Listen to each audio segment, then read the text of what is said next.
Hi guys, welcome to Making Posament. I'm Mistress Disa Ibrahim. Um, I've been researching Posament for about 6 years, and the creation of 10 thread, which is the material that Posament is made of, for about 5 years. I traveled to Stockholm last year to see the extant Posament pieces in the archives at the Historical Museum in person, which was pretty incredible. This is the beginning of the class. It's just going to be a little bit of an overview about what Posament is. Those of you who took my previous class, I'm sorry, there's some repeat here, but for those of you who didn't take the class, I wanted to give a little bit of an overview. So what is Posament? Posament is wire coiled around a fiber core, so it's generally silver, sometimes gold, that's coiled around a silk core. It's used to adorn fabric. I've also seen it on scabbards and that kind of thing. Found primarily, almost completely, in Birka, Sweden in the 9th and 10th centuries. Who wore posament? So it's found almost always in graves of men. However, with the recent recategorization of graves, luckily the warrior's grave that was recategorized, the woman warrior grave at Birka, had most of the types of posament in it. So now all types of posament are found in men's and women's graves. It is primarily in men's graves that it's found, but now that they're starting to recategorize, that could actually change, which is kind of exciting.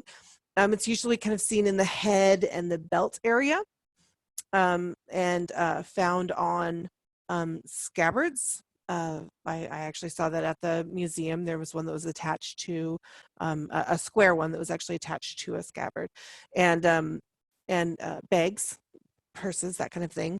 And because it's found in the head area, it's probably used also in headpieces and hats. The trick is, a lot of it isn't actually, you're not seeing it in its context, right? You're not seeing it on the item. You're finding the piece. So that's the trick with the posament pieces. So where is posament found on Birka? So there have been 1,103 graves that have been excavated on Birka. Only 44 of them contain posament. So that's just under 4%. So, and if you think about that, if it's primarily found on Birka, that's not a lot that we have to go on, which is why there's not a lot of information, right? So there are 4 types of graves on Birka. There are chamber graves, coffin graves, non-coffin graves, and cremation. 55% of the posament is found in chamber graves. And chamber graves only make up about 10% of the graves. So even though we don't have a large number to go on, I think that's pretty significant that 55% of the pieces are found in chamber graves, which are only 10% of the total graves found. So chamber graves are most commonly used in the 10th century. They showed high status, but not necessarily wealthy, as far as I've been able to research. So posament was most likely worn by higher status individuals in the 10th century, and in smaller quantities within the rest of the community. I find it really interesting. A lot of the posament is found in kind of groups, right? So it's like several graves together have posament. I've always said that posament is kind of like it's kind of like the pogs of the 10th century, right? So it's just a thing I feel like that was popular for a short period of time. That was something that they did for a short period of time, and then it kind of and then it faded away. The materials that you find it made of, the wire that's coiled around that silk thread, is generally silver. However, when I went over there, I actually did see that some, like this piece here, were made of gold. Actually, kind of the funny thing is the 4 pictures that I have here, almost all of them are gold. but generally you're finding the tin thread type of posament, which is the which is this one right here and the one in the center. Um, those are almost always silver. There are a few exceptions that are gold. The drawn wire, like the deer here and this piece, the kind of cross, those you find more gold. So the size of the wire and the tin thread. These are some pictures that I took when I was in Sweden, when I was at the Historica Museum. So I used a pen for reference because, measurement is great, and I do have some pictures that have measurement on it, but it's nice to have pictures that are, that have scale to them that make sense to your brain. I mean, you can look at numbers and kind of make sense of it, but for me at least, having the pen kind of next to it, you can see how tiny these are. I mean, it's pretty incredibly tiny how little these are with these guys here. So the size of the wire and the tin thread both vary. The tin thread measures from 0.25 millimeters to about a millimeter.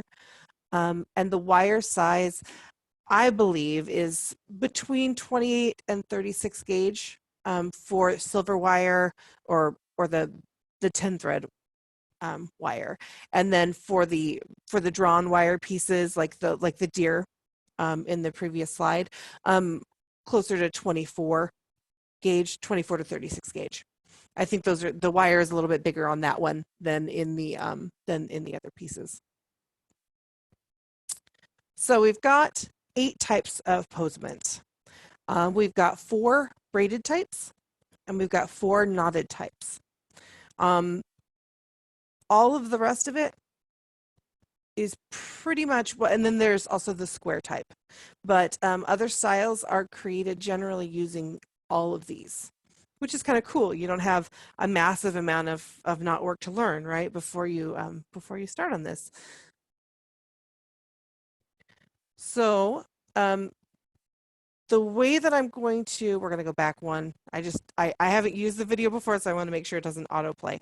But the way that we're going to go through these pieces, I don't know if you guys have. I had recommended that if you want to work on the knot work itself today, that you get some paracord or some rope or something like that. Do people have that today, or are they just kind of here to watch and learn? If you guys could post in the chat. You do. Okay, awesome. That's fantastic. Okay, cool. So what I'm going to do is I'm going to play the videos for each of the knots, and after I play the video, let me know. I can stop it. If you guys have questions, if you guys need to watch it again, let me know and I can do that. Also, all of these videos are available on my YouTube channel already. So you can actually go back, pause them, slow them down, whatever you need to do to work on them. So, so those of you that have cord, you can go ahead and play with it here. So what I have, hang on, let me make sure that this pauses. Okay. So the first one that we're going to work on is the type E knot.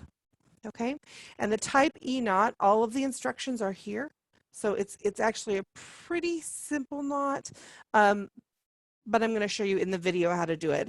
I don't think there's any way that realistically that I could show you kind of live right here how to do it. My camera is honestly not good enough to do that. So we're going to do the videos. Let me know if you need me to play it again. If you have any questions, and I'll be happy to ask or answer those. Okay.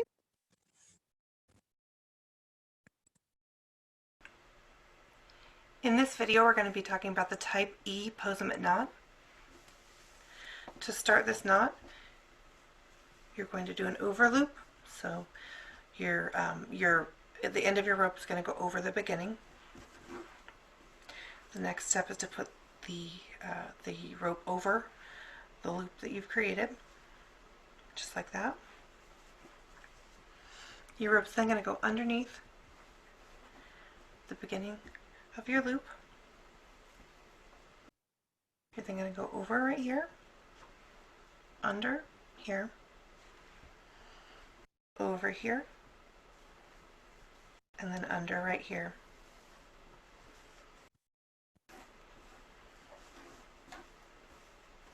And then you just tighten that up.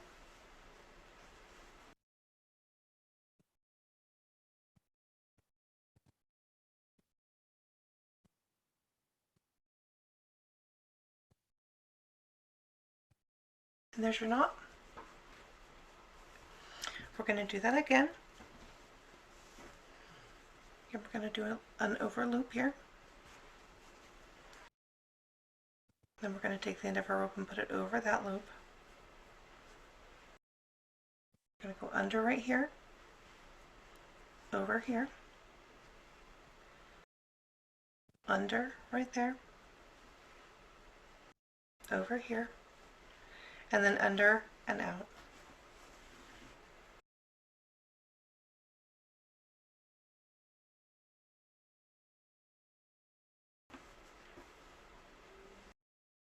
You're going to see, generally you're going to end up with a lot of space right here. In order to bring that in, we're going to find the direction that this comes into it, and we're going to just tighten it up right here. And then you just bring the rest of your cord around that way. And then you've got your knots together. So that's your type E knot.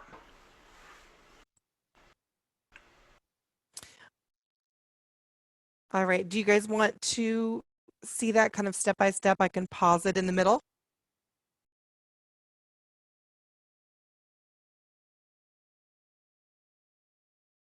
Okay, so I'm going to do it one more time, and I'm going to pause in between each step so that you guys can kind of work with it a little bit. Okay? In this video, we're going to be talking about the type E Posament knot.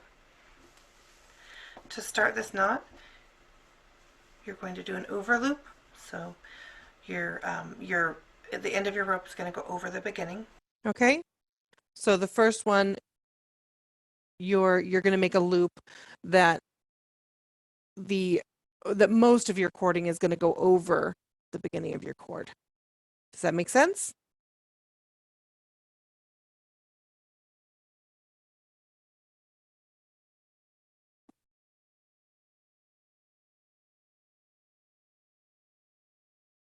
Okay. All right.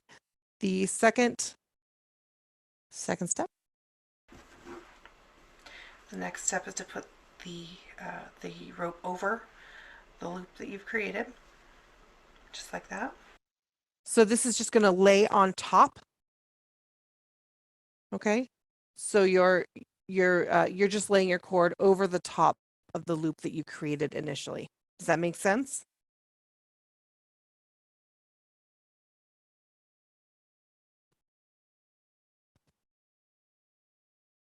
Okay. All right. Next step. Your rope's then going to go underneath the beginning. Okay. So then tuck your rope underneath the end of your cord.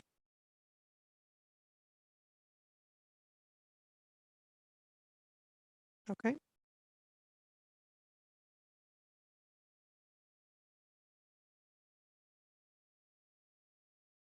So Marianne is asking, I've got one cord, which side is it supposed to be on? I'm not sure what you mean by which side is it supposed to be on.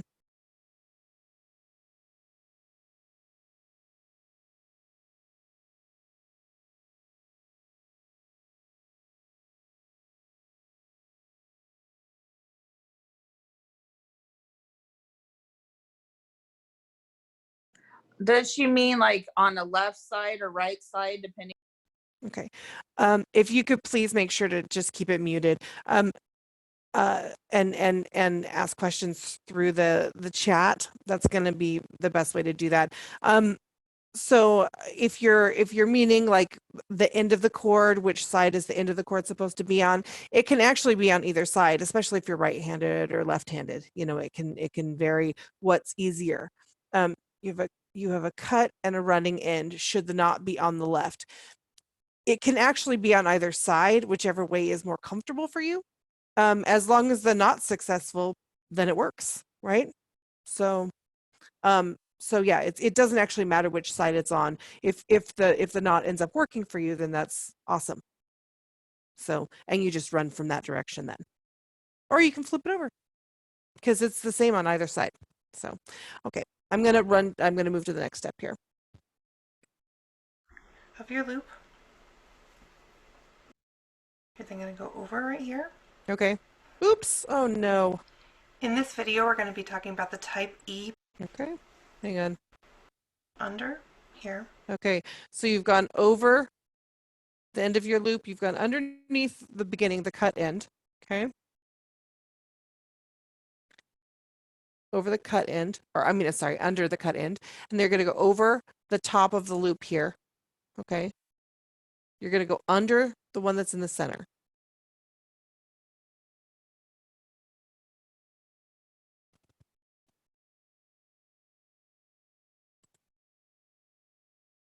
Over here.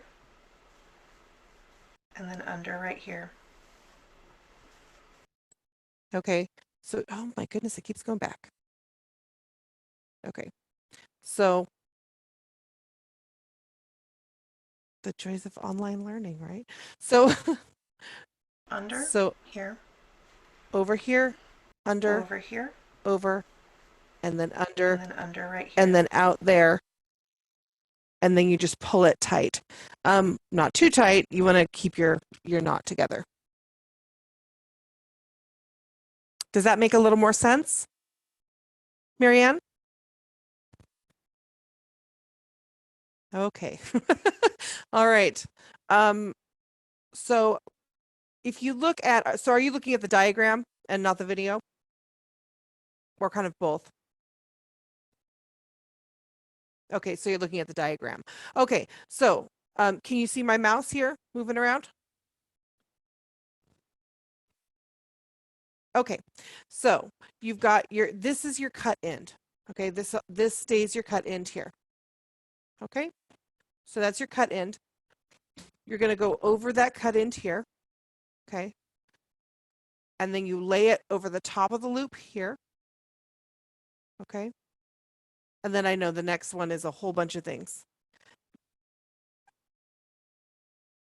Yeah, the cut end would be I guess where your knot is. The cut end would be the end of your rope. The cut end is the side that you don't that you're not using to create more pin thread or to create more posament. Okay. So so you go over here and then you tuck it underneath that cut end. Okay. You put it over this part. Okay. That's where that's going over. You're going underneath here. Okay. You're going over here. Okay. And then under and out. And then I find the easiest way to, especially kind of when you're starting, the easiest way to pull that out is you kind of hold it flat. You hold the knot flat that you've created to keep it from kind of bunching up, right? So you kind of pull all of it through like that. You kind of put your hand on it, right? So that would be where the knot is. You're pulling it through on the table or whatever you're working on. And then you can kind of mess with it and make it the knot that it is. A lot of times initially when you're learning, that knot doesn't start by looking like the knot right away, right? You have to kind of play with the tension a little bit. I'm going to finish this video and then we're going to, does that make sense, a little more sense for you, Marianne?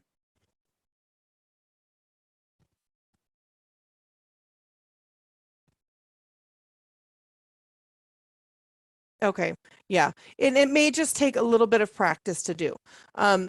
The other trick is some of it you're going to, some of it you're going to catch on to pretty quickly. Some knots are really easy for some people. Some knots are a little trickier for some people. It just takes kind of getting a feel for it. And that's also why I have the videos on YouTube, so you can kind of watch them over and over and get an idea of kind of what you should be doing kind of one step at a time.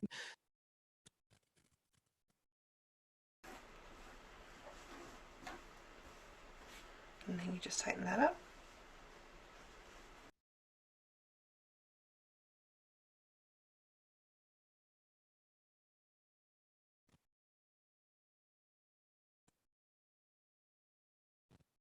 And there's your knot. We're going to do that again. And we're going to do an over loop here. Then we're going to take the end of our rope and put it over that loop. We're going to go under right here, over here, under right there, over here, and then under and out.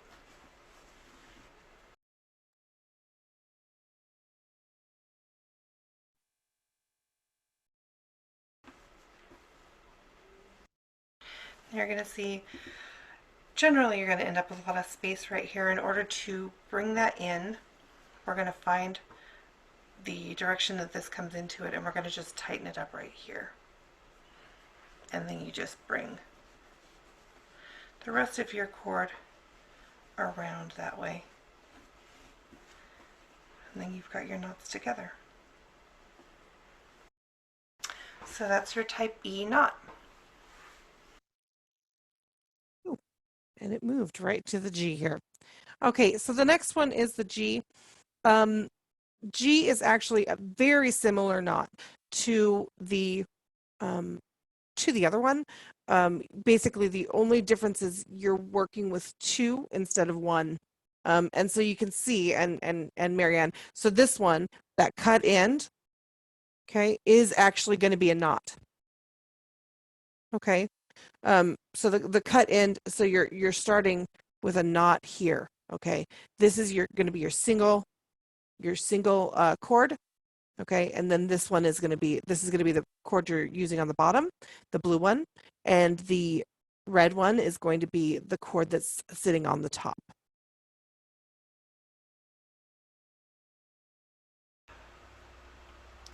In this video, we're going to talk about the type G Posament knot. For the type G Posament knot, you need 2 cords. So we're going to start with our lower cord. And our lower cord, we're going to do an under loop. So the loop is going to go, from the beginning, it's actually going to go over your lead cord. So it's going to go over here and then out. Okay, I'm just going to pause through this one this time so that we're not doing, you know, so you don't have to see the whole thing and then have it kind of confused in your brain at that point. So the bottom, so you see the bottom one here is going underneath. Okay, so you're making a loop here and it's going to go underneath this one. Underneath. Your top cord is going to go over the top of that. So this one is just laying over the top of that, of your bottom loop. Okay, does that make sense? Okay. That loop. And then your top cord is actually going to go underneath there, over the top here. Okay, I'm pausing myself. Okay, so this is your top cord, the one that you've just laid down over the top of that loop. Okay? It's and it's going to go, it's going to go under. Okay, it's going to go under the loop's running cord. Okay, it's going over right here. Okay. Underneath right there. Over the top right there. And then under and out. So you can see that's actually basically the same thing that we just did. That's actually the same thing that we just did. It's just using 2 cords instead of 1. So it's going underneath this one. Okay, it's going underneath this one. Over here. Okay. Underneath this cord. Over here. Under and out. So I know I'm going to be saying over and under really a lot, but that's basically kind of what you're doing. So, so I will show the next one here. And then you just tighten that down.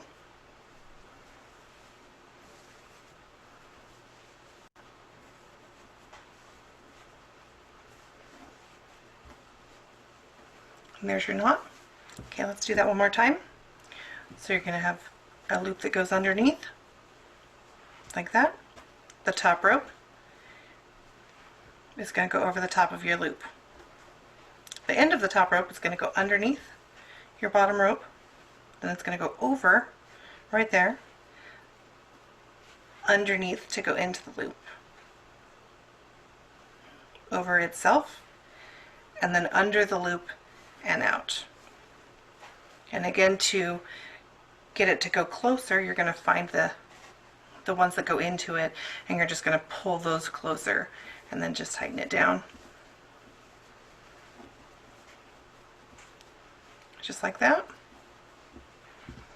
And that is the type G knot. Does that one make sense to people? Awesome. See, like I said, Marianne, some of them just work better for some people, right? It's kind of funny. And I guarantee you, if you go back and do the other one after you do this one a few times, it's going to make more sense.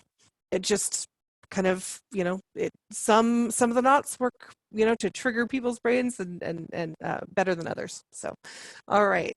So awesome. So yeah, Mary Ann says she's done figure 8 knots since she was 4. So perfect. So this one works for you.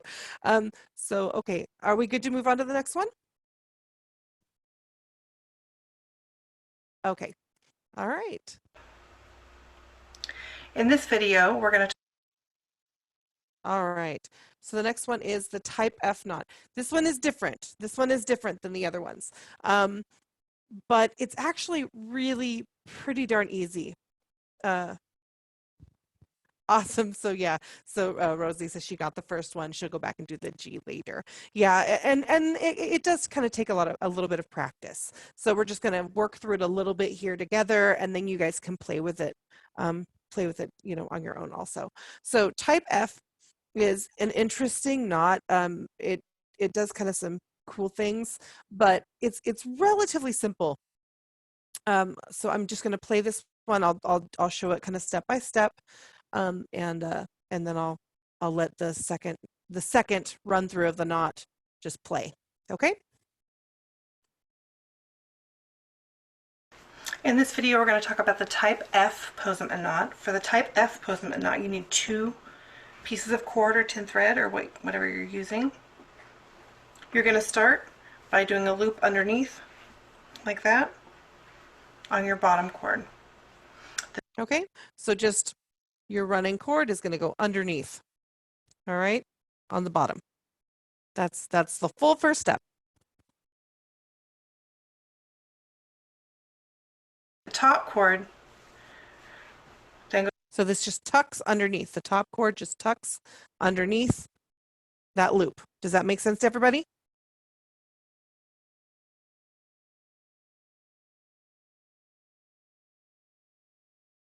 Okay. Alrighty. goes underneath that loop. Your top cord just goes over right here and then underneath itself. Okay, so basically this next step, you're creating this same loop that's on the bottom, but on top of it. Does that make sense? So you're doing another loop, but the rope that or the cord that you've gone underneath with, you're now going to go over the top of that bottom loop. You're going to go underneath itself and then over that bottom loop again here. Okay. Does that make sense?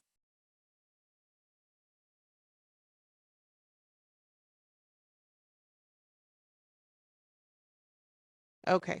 All right. Let me show you the rest of it, and then we'll see if it works. And then over here.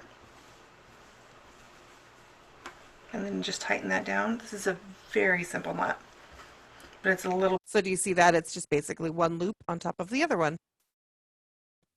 And I think it actually shows this one 3 times. So. A little bit fiddly. So let's do that again. We're going to go underneath. And then the upper rope is going to go underneath that loop. And then it's just going to tuck underneath itself and out of that loop underneath itself. Just like that. And one more time. So just a loop under. That one goes underneath there.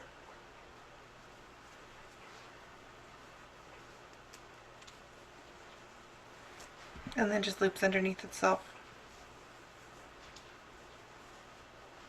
You can also use this one in the flat types of posament. You can take 3 of these, and if you bring them together like that, it actually does the end piece that you see in a lot of the flat wires. So this is the type F posament knot. So yeah, what I'm showing you here is when you have 3 of these and you bring them together like this, if you remember the gold piece that you saw that was a cross, it had kind of the little pieces jutting out from it. This is actually used for that. So you just need to do 3 of these little knots and then bring them together, and you've got your kind of beginning to the cross, and then you just do your 4-strand braid with the cords when you continue it. So does that one make sense to everybody? Awesome. I know, yeah, that's one of my favorite kind of magic tricks. I love that one. Is the blue thread always going to be on top of the, yeah, it stays. In other words, does the diagram continue to identify until you stop? Yes, yes, it does. Yeah. And you can see it also on this picture. So this is the same, these cords are, this is going to be, well, it's flipped over on this, but this is going to actually be your bottom one. This is your top one. All right, so let's move on to the next one. The next one is also, in this video, the next one is also different than the rest of them. So this one's kind of interesting because it's kind of like a, it's kind of like a null binding stitch almost, which is funny because I can't null bind, but I can do this. So this one's kind of, it's interesting. I think I'm going to explain most of it pretty much in the video itself, so I'll just kind of let it go. Rosie says I probably shouldn't have tried this with Japan silk 10 thread first. It's a bit more fiddly than rope. Yeah, I tend to like to use so the paracord works pretty well. It's got a pretty similar kind of movement to 10 thread, and so it's pretty good for practicing. The other thing, actually, this is like an audio cord. Okay, so this is an audio cord. I used this. I bought this cord at Radio Shack, so that doesn't exist anymore. But but you can find it on Amazon and that kind of place, and it works really well to practice with. So that's what the kind of the red and green cording is. It's actually kind of audio cord, because it's a wire inside with a coating on the outside, but it moves very similarly. It works pretty good.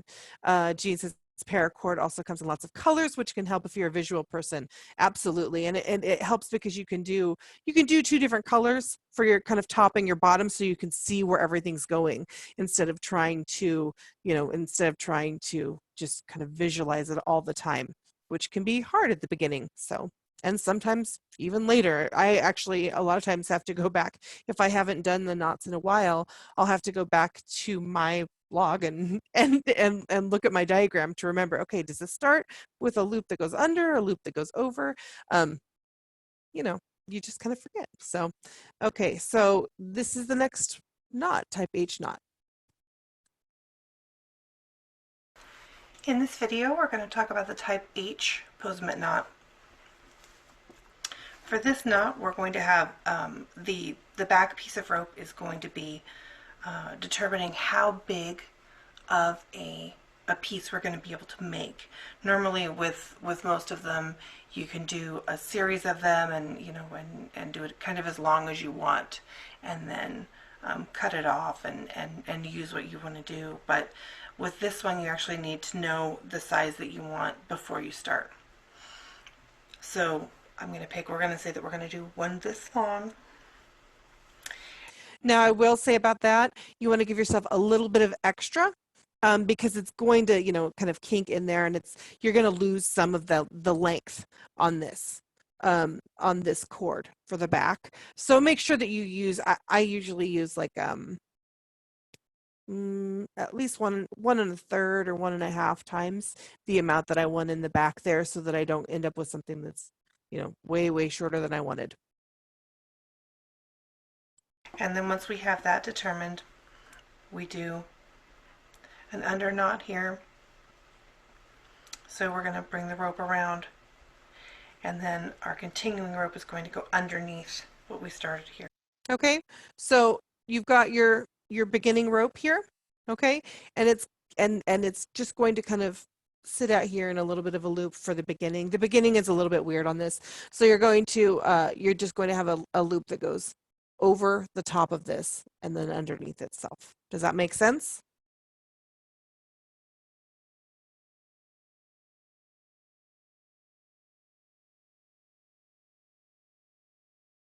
Okay.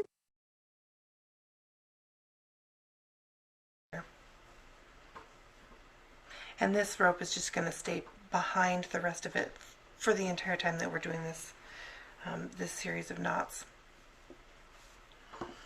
You're going to take the end of your rope and you're going to run it over here and then just under that back one. Okay, so over the top of the loop here, right, kind of like that last knot, and then underneath the rope that's in the back. Over the top of your loop, and then it's going to go back behind right there. I did it again. Okay. And this is kind of as long as the off and Sorry. determined. So we're going to bring the continuing rope is going to go underneath what we started here, behind the rest of it for the entire time that we're doing. And you're going to run it over here. So we'll just look at it again. And Over then there. just under that back one. Over the top of your loop, and then it's going to go back behind right there. Okay. You've got 2 cut ends. How long do you make the whole piece? So that's a good question. And it can be kind of tricky to do. Basically, what I like to do is I like to, you determine that back piece. Okay. You determine how long you want this piece to be, right? So you take that piece and you do maybe 1 1/3 of that length. Okay. The rest of it is really, it can be kind of tricky to determine how much you need. I basically take the whole length of the piece that I have and I use that.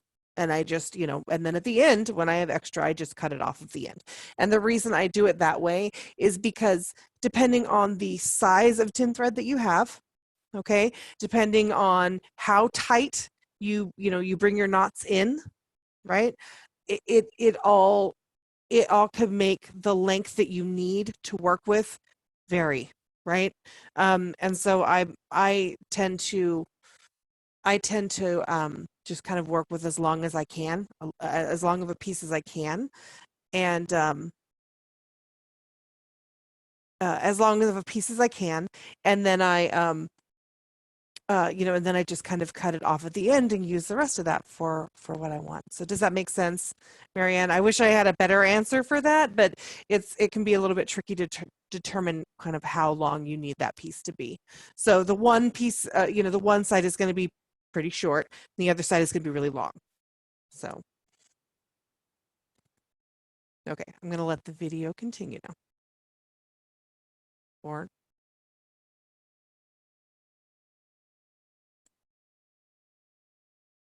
So you can see that, so that it's gone over here, under here, over here, and then under right there.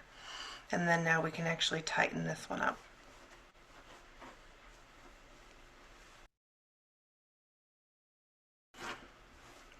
Now the one that you're working with, you want to always leave larger, because if you don't have it larger, then you're not going to be able to work inside of that knot. So you're always going to be tightening up the one that you previously did.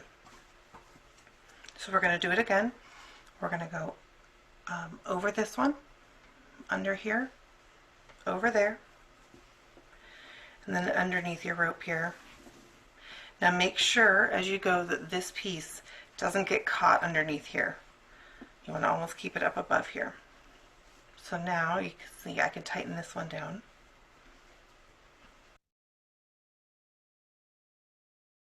Just like that. And then I'm going to leave this one larger. So we're going to do it again.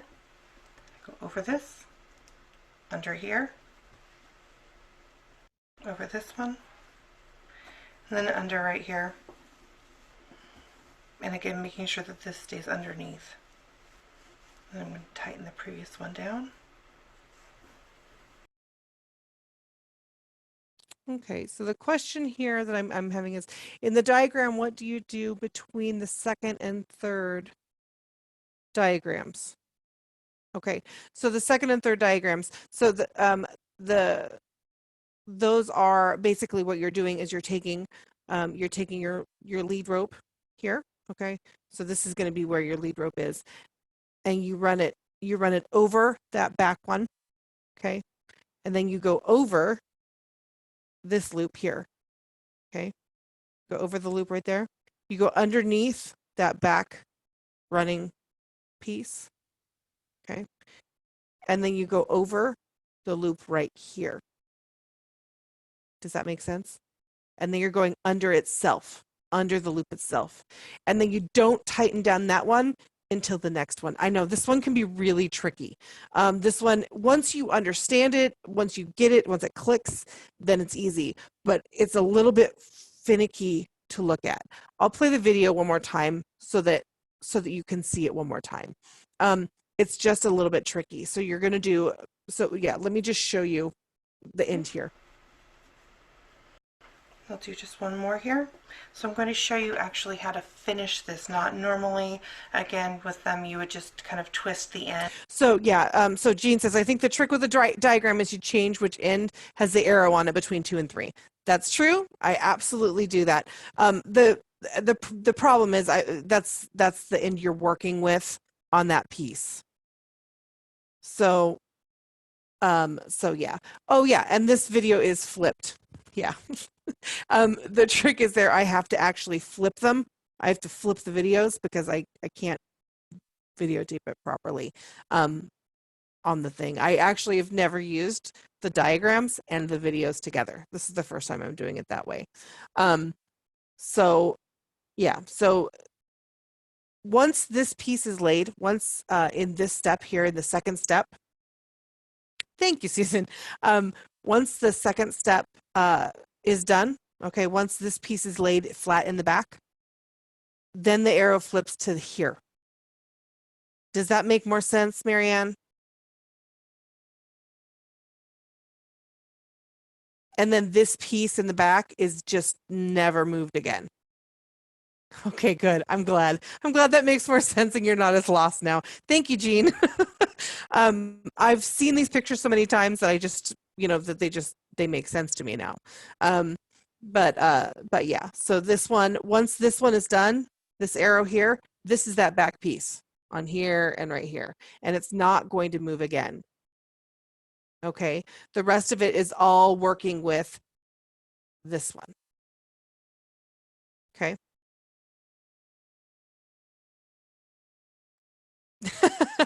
Rosie says she thinks she accidentally just made another the first type. That's very possible. This is a really tricky one to start. I find it's kind of finicky. I'm going to play the video one more time after we go through it, and then we'll move on to the next one. But yeah, it's a little bit finicky of a knot. It's kind of weird. So yeah, let me just I'll finish this one up, and then we can look at it, and then if it makes sense to you, then we can move on. If not, we can play it one more time.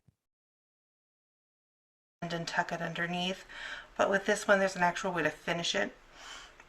So the way you do that, so you have all of your loops the size that you want them to be, and then you're going to do the last one just like you've done the ones before. So over here, underneath here, over here, and then under right here. Tighten this down where you want it.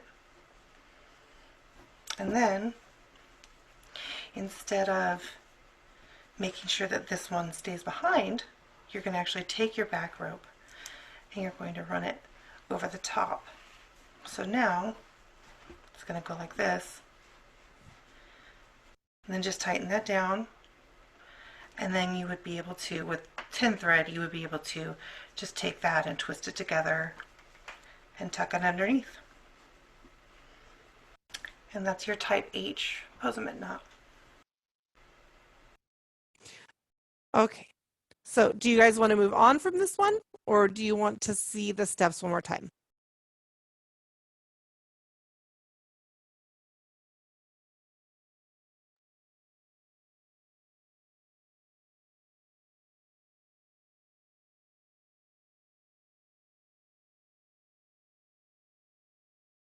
Okay. All right. So it looks like we'll move on from it. And yeah, you guys can play with that one more. It's just, yeah, I would say, play with it a little bit more later and see if you can get it to work. It's just a little bit odd, right? It's kind of a weird knot. So, and especially because you're not tightening the one you're working on, right? You're tightening the one before. So a lot of it's kind of a tensioning thing. Okay, so we'll move on to the square knot. Okay.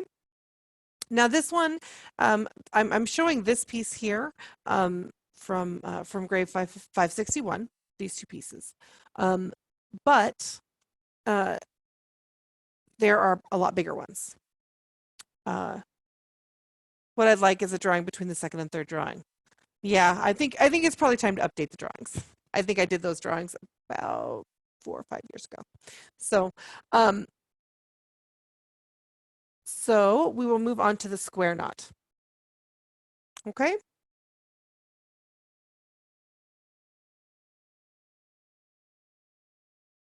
In this video, we're going to talk about the square type of posament. So all of the square posament, no matter how big and complex it looks, it's the same knot over and over again. So we're going to start with just an under loop.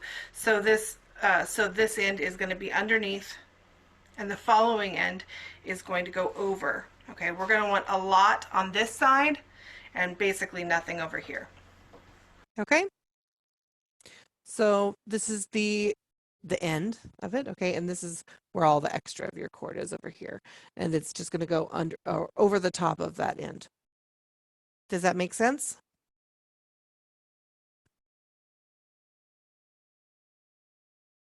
Okay.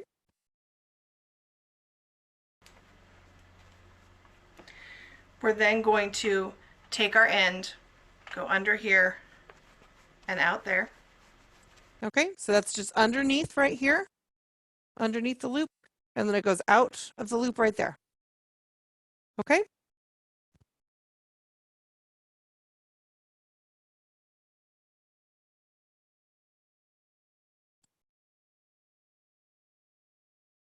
And try and keep it as tight as you can, because the looser it is, the more you're going to have to pull all the tension in later, and it's kind of a pain. So now we're going to create an open loop. We're going to go over here, we're going to go underneath here, and then out here. So if we pulled this all the way, it would just come right out. This is over here and over here, okay? And right here it's underneath and underneath. Here it's over. Does that make sense? So you've basically repeated what you did on the way through with it again here. So you went out, right? And then you went over again here and under again here. And then over itself there. Does that make sense? Okay. So now we're going to finish the small square knot. So we're going to go underneath right there, over, underneath again, and then over. Okay, now if you stopped at this point, you would have just your basic square knot. Okay, so are you looking at this one and it's making sense? So we've once again we've tucked underneath what we did, and then over, under, and then over it and out. And then if you tighten that down, you get what you see here. Okay. I know, I love this one.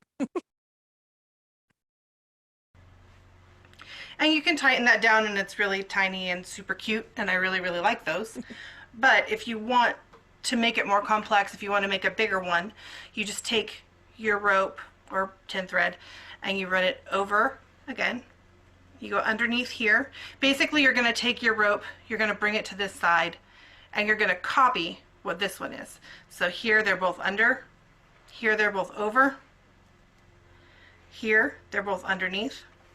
Okay, and you're going to have another one of those open loops where if you pulled it, it would just come right out. Does that make sense? So you've basically done exactly what you did that first time.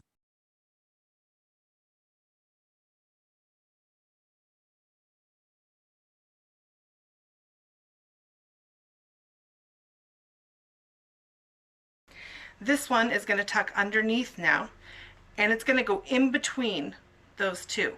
And you're going to do the opposite of what these two do. So here you're going to go over, you're going underneath here to lock it in place, and then you're going over, underneath, over, underneath,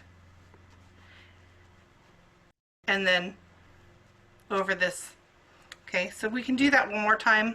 I have enough cord to do one more, I think. So I'm going to tighten it down a little bit more just to make sure I have enough. Okay. So once again, we're going to create that open loop. So we're going to follow what this one right here has done. We're going to go underneath, just like this one, over, underneath, over, underneath, and then out there, and you're going to have your open loop. Make sure this one doesn't slide out because that will ruin everything. So you're going to then lock this one in place by going underneath again, right here. And then again, you're going to go in between these two and do the opposite of what they've done. So right here, these two are under, so we're going to go over right here, and then under right here, over, under, over, under right here, and then out right there. And then you can just keep doing that until you run out of tin thread, and you can get them really big and really complex looking, but it's basically the same thing just over and over again. So that's the square posament. So does that one make sense to people? It's actually pretty simple, and I love it because you can do, like, you know, all the kind of little bits of ends that you have from your other posament pieces. You can use this, or you can use for this style. So you got the first part, but you must have missed a step. So so you have the small square. Is that what you're saying, Marianne?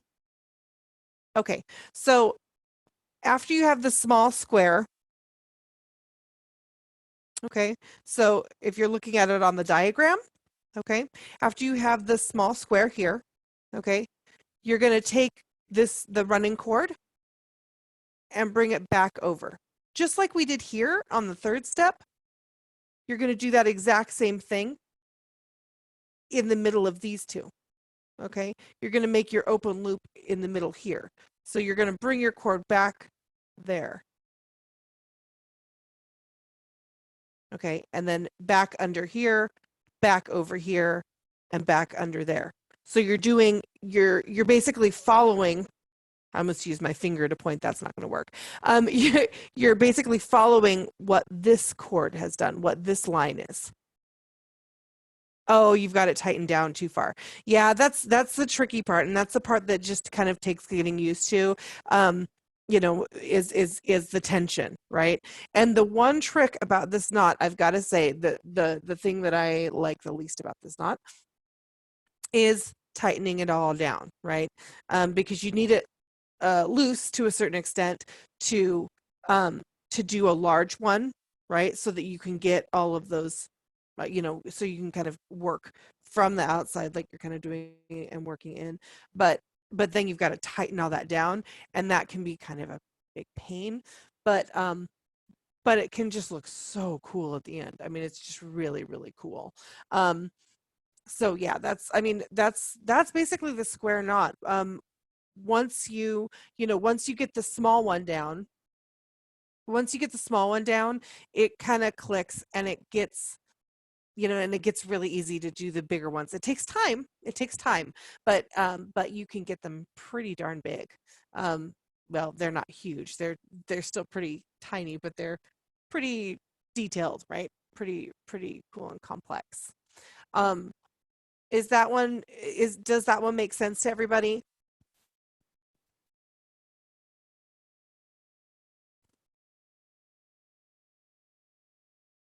Okay. All right.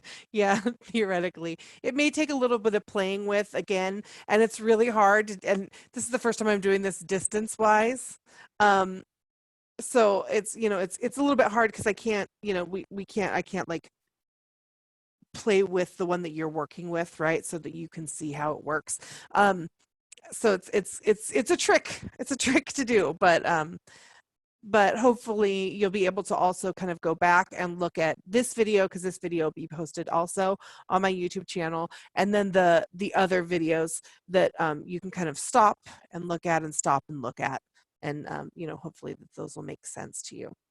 Okay, so I wanted to talk just a little bit about the combinations of the knots. Okay, so if you look at these, and these are different pieces, that these are all types that have been found. Okay, so you can see that, for example, this one, and we're not going to go through this one today, but I wanted to give this to you kind of as an example of how the combinations work. So you can see that this is that round type that we did just before the square knot. So this is that round type, and then down at the bottom are the little loop ones, those really easy ones, the third one that we worked on. Do you see that? How this is just, these are doubled cords that do that initial one. And then it's got the little ones down at the bottom. This is one of my very, very favorite Posament pieces. I just love this piece so much. It's so cool. And then this one has that first one that we worked on right here. Okay. And then the second one is right there. Right? So you're working with, because this one needs two, right? Because this one needs a top and a bottom cord, and then these ones are just singles, right? So you can do these as a combination together, and you can do this as long as you want to. And this bottom one here, this is the one that uses these same pieces here. And you see this in drawn wire. You don't see this as much in in the tin thread. But you can see this is that 3-piece little deal, right? This is the 3 loops, and then you brought it together, okay? And then you do the 4-strand braid, and then you do just one of those little loops again, there and there. And then you continue on the 4-strand braid, and then the little loops again. Isn't that cool? So that's the cool thing, is once you kind of get those knots down, you can pretty much work out any of the other ones. Some of them are a little more complex, but they're all basically the same. They're all basically either those braids or these knots.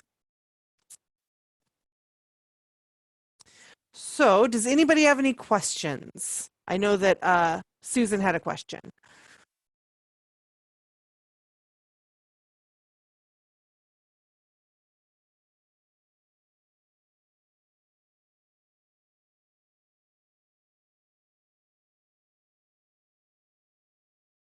Thank you, Matthew. Yeah, I'm a big fan. Matthew said this is just amazing.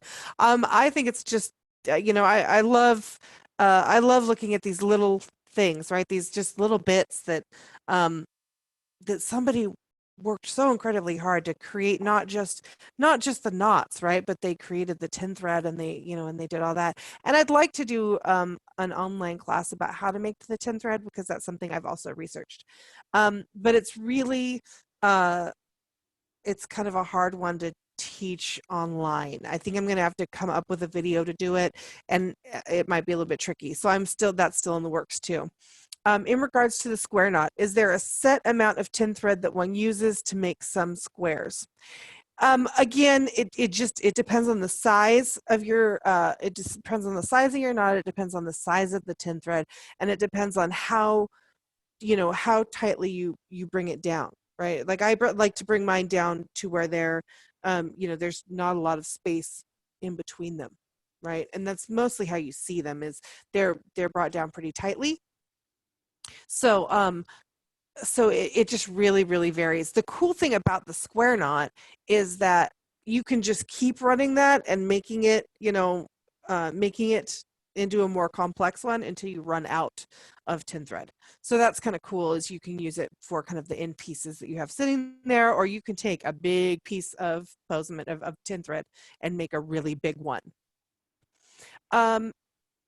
Actually trying it definitely gives me more appreciation for how much work goes into the pretties. Yeah, it's in my brain, it's, at this point it's just kind of not work, right? But and it does take time. The trick is, it does take time to get them all down to the same size and keep them consistent. That's really the trickiest part, is to keep them consistent.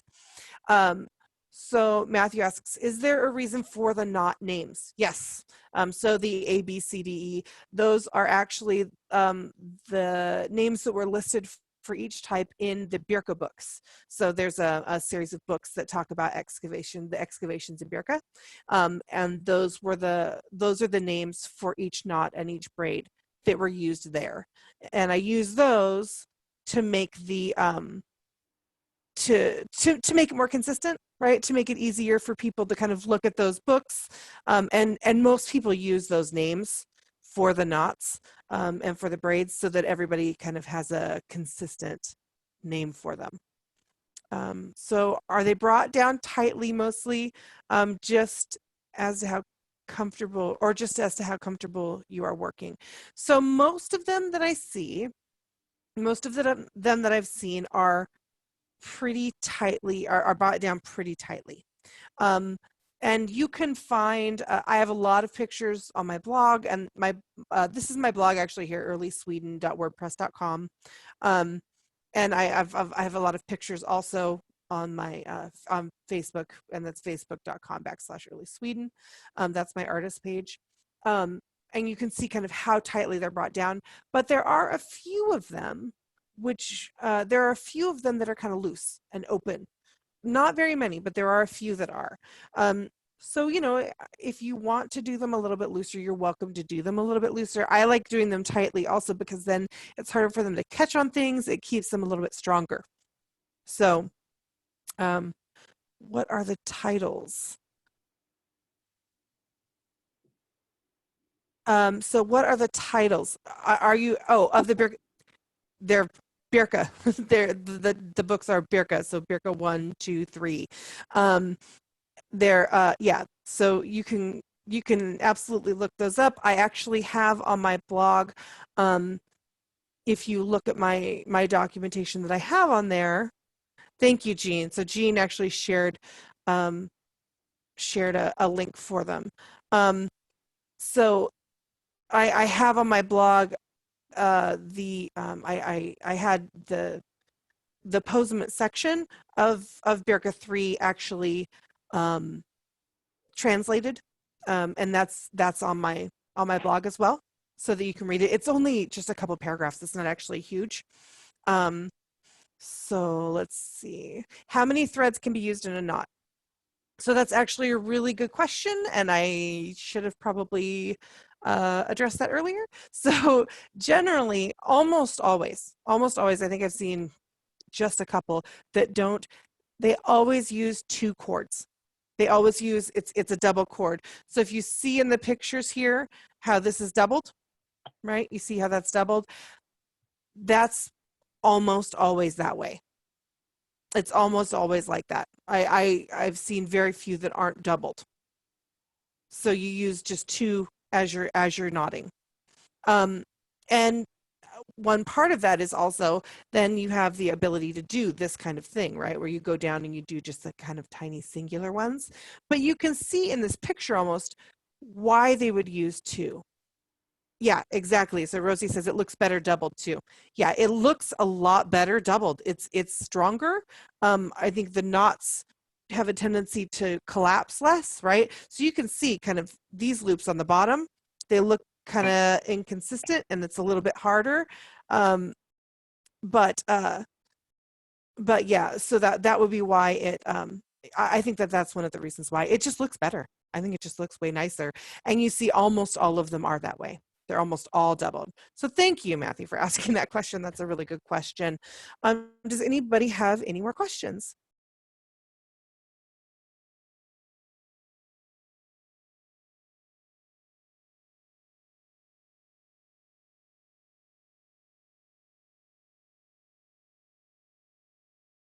Okay. Well, thank you guys so much for taking the class today. This class it's being recorded now, and it'll be uploaded within the next couple of days to my YouTube channel, which is the link here also. And this PowerPoint will also be available on my blog, so that you can go back and reference that also. And we're doing, so this is part of a series also of classes. So we're doing classes on Wednesdays at 6:30 in the evening, Pacific time. And we're doing them on Sundays, generally Sundays, at 2 p.m. Pacific time. This week, however, it'll be on Saturday because Sunday is Easter. So so we're actually doing a class on bookmaking on Saturday at 2 o'clock. So, Vicki says, thank you for making this easier to learn. I've wanted to learn for a while now. And that's actually one of the reasons I wanted to do this class, Vicki, is because so often I teach this class. I've taught it a lot. And I teach this class and then people come up and say, oh, I wasn't able to come to your class. I really want to teach or take your class. And so I wanted to make it available for people. And I know it's a little bit trickier to do it online, but it at least gives some, some availability for the class, right? So, so thank you guys so much for joining me today. I really appreciate it. Again, if you have any questions, feel free to contact me. I'm more than happy to answer questions. So everybody have a good night.